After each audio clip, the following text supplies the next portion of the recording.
नमस्कार साथियों, आप सभी का स्वागत है। और आज के क्लास में बात करेंगे हम लोग एसएससी एमटीएस की तैयारी को और बेस्ट बनाने के लिए।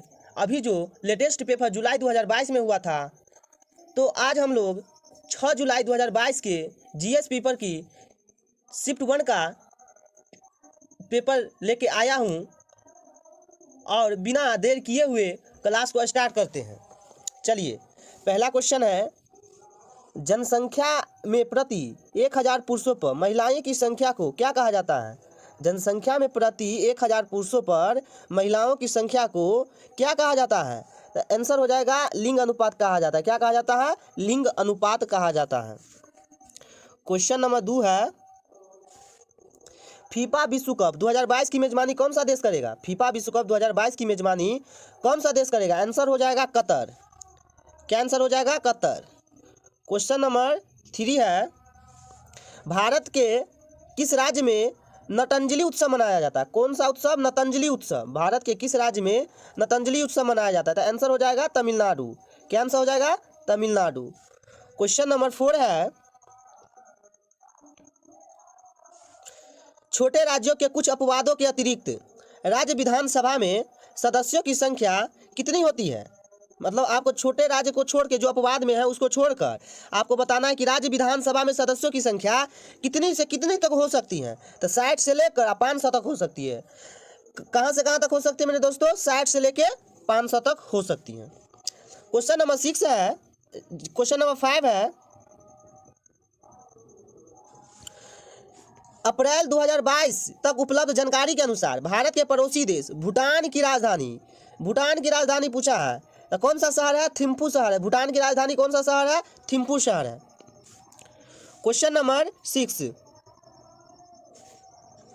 कहता है, बोनालू देवी महाकाली की पूजा के लिए मनाया जाने वाला एक हिंदू त्यौहार है। बोनालू जो है देवी महाकाली की पूजा के लिए मनाया जाने वाला एक हिंदू त्यौहार है।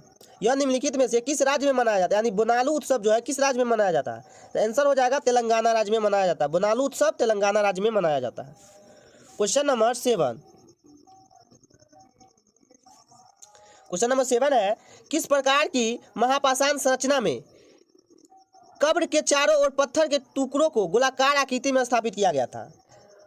कब्र के चारों ओर पत्थर के टुकड़ों को गोलाकार आकृति में स्थापित किया गया था। उस महापाषाण काष्ठ की संरचना बताना है। तो क्या हो जाएगा? संगोरा वृत्त। उस महापाषाण काष्ठ की संरचना क्या हो जाएगा? संगोरा वृत्त। क्वेश्चन नंबर 8 है, मानव शरीर में निम्नलिखित में से कौन सी ग्रंथि या पित्त रस स्त्रावित करती है? पित्त रस स्त्रावित करती है कौन सा ग्रंथि? आपको बताना है। तो क्या हो जाएगा? यकृत ग्रंथि जो है पित्त स्त्रावित करती है। क्वेश्चन नंबर 9 है,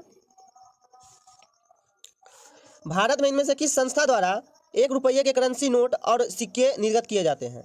1 रुपया के करेंसी नोट और सिक्का, इसमें से भारत में किस संस्था के द्वारा 1 रुपया के नोट और सिक्के निर्गत किए जाते हैं? तो इसका आंसर हो जाएगा वित्त मंत्रालय। वित्त मंत्रालय जो है 1 रुपया के सिक्के और नोट 1 रुपया के करेंसी जारी करता है, वित्त मंत्रालय।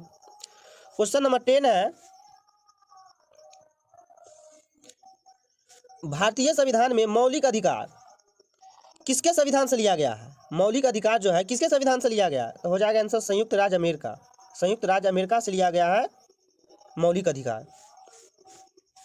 आंसर नंबर 1, क्वेश्चन नंबर 11 है, शास्त्रीय किस भारतीय राज्य का शास्त्रीय नृत्य है? तो शास्त्रीय असम का शास्त्रीय नृत्य है। इसका आंसर असम हो जाएगा। शास्त्रीय किस भारतीय राज्य का शास्त्रीय नृत्य है? तो असम। क्वेश्चन नंबर 12,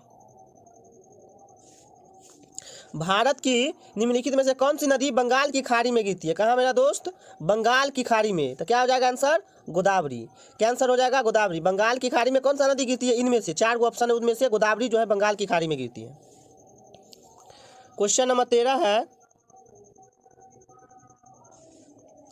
निम्नलिखित भारतीय नर्तकियों में से कौन भारतीय इतिहास की पहली महिला थी जिन्हें राज्यसभा के सदस्य के रूप में नामित किया गया था?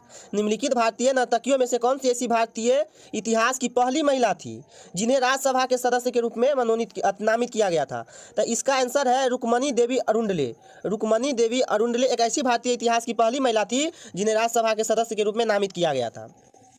क्वेश्चन नंबर 14 है, इनमें से किसने टोक्यो ओलंपिक 2020 में भाला फेंक स्पर्धा में भारत के लिए स्वर्ण पदक जीता। भाला फेंक प्रतिस्पर्धा में स्वर्ण पदक किसने जीता टोक्यो ओलंपिक 2020 में? तो ये नीरज चोपड़ा। इसका आंसर क्या हो जाएगा? नीरज चोपड़ा।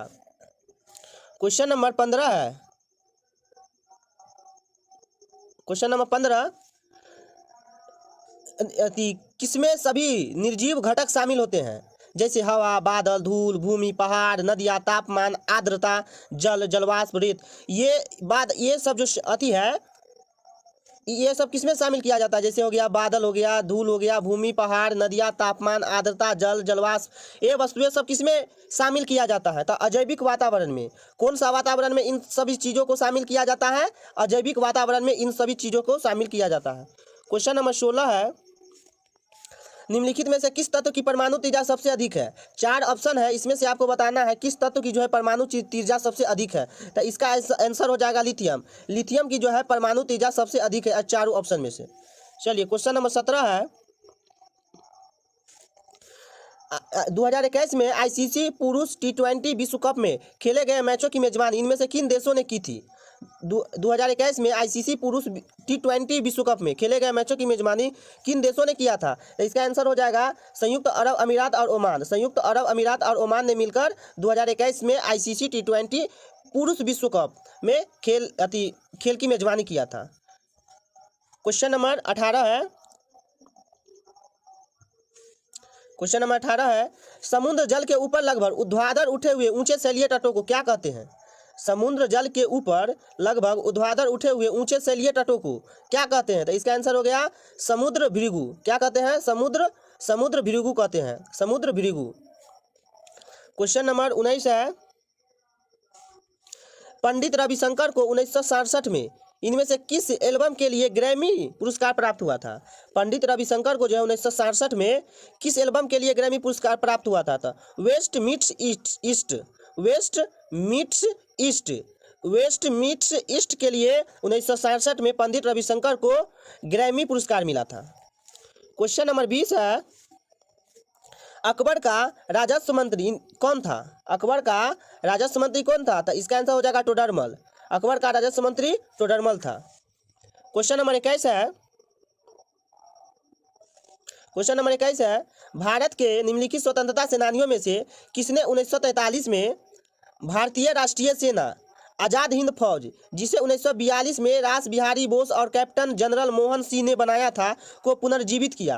तो सुभाष चंद्र बोस। किसने किया था इसे? आज़ाद हिंद फौज को पुनर्जीवित किसने किया था? तो सुभाष चंद्र बोस ने आज़ाद हिंद फौज को पुनर्जीवित किया था। क्वेश्चन नंबर 22 है कि अल्लूरी सीताराम राजू भारत के किस राज्य के आदिवासी स्वतंत्रता सेनानी थे? अल्लूरी सीताराम राजू भारत के किस राज्य के आदिवासी स्वतंत्रता सेनानी थे? तो ये हो जाएगा आंध्र प्रदेश। अल्लूरी सीताराम राजू जो है भारत के आंध्र प्रदेश के आदिवासी स्वतंत्रता सेनानी थे। क्वेश्चन नंबर 23 है, जगन्नाथ स्मार्ट टाउनशिप योजना भारत की किस राज्य सरकार द्वारा शुरू की गई थी? जगन्नाथ स्मार्ट टाउनशिप योजना जो है भारत की किस राज्य सरकार द्वारा शुरू की गई थी? जगन्नाथ स्मार्ट टाउनशिप योजना था आंध्र प्रदेश द्वारा। आंध्र प्रदेश द्वारा सरकार द्वारा जो है जगन्नाथ स्मार्ट टाउनशिप योजना की शुरुआत की गई थी। क्वेश्चन नंबर 24 है, सुंदरी वृक्ष किसमें पाए जाते हैं? मतलब सुंदरी वृक्ष जो है कहाँ पाए जाते हैं? तो गंगा ब्रह्मपुत्र डेल्टा क्षेत्र में। कहाँ पाया जाता है? गंगा ब्रह्मपुत्र डेल्टा क्षेत्र में जो है सुंदरी वृक्ष पाए जाते हैं। क्वेश्चन नंबर 25 है कि गॉन गर्ल नामक पुस्तक किसने लिखी है? गॉन गर्ल नामक पुस्तक इनमें से किसने लिखी है? तो गिलियन फ्लिन ने लिखा है। गिलियन फ्लिन ने गॉन गर्ल नामक पुस्तक लिखा है। तो गॉन गर्ल नामक पुस्तक किसने लिखा है? तो गिलियन फ्लिन ने लिखा है। तो मेरे दोस्तों आज के लिए इतना ही। तो आप बताइए कैसी लगी क्लास। अगर क्लास आपको इम्पोर्टेंट लगी हो, हेल्पफुल लगी हो, तो लाइक कीजिएगा, शेयर कीजिएगा, सपोर्ट कीजिएगा। हम मिलेंगे आपसे नेक्स्ट क्लास में। जब तक के लिए नमस्कार, जय हिंद, वंदे मातरम।